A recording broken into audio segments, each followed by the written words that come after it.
ప్రవచనం అంటే పాటలు మీకు చెప్పాను కదా, ఇవన్నీ పాడేటంటే పాడతా తీగా బ్లాక్ ఫ్లవర్స్లో ఇట్లా అదన్నీ కానీ ప్రవచనం చెప్పడం ఇది అన్నది. మరి ఆ చిరంజీవిని మీరు ఒక్కసారి కరతాల్సిన గట్టిగా వారికి అదే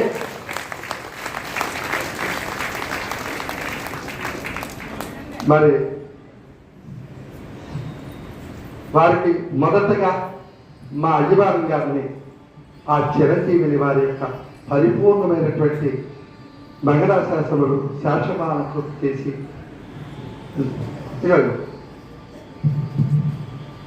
పెద్దవాళ్ళ తాలూకు మంగళాశాసనం ఉంటే మన అభివృద్ధి అవుతాయి. నేను చెప్పగలను, జానేశ్వరికి కళ్యాణికి బాల ప్రవచన చక్రవర్తి బిరుదాంకిత రవికి వెళ్ళారు. ఆయన ఇంకా అజరాపరంగా వృద్ధిలోకి వచ్చి భద్రత అభివృద్ధత అన్నట్టుగా ఉత్తమోత్తమైన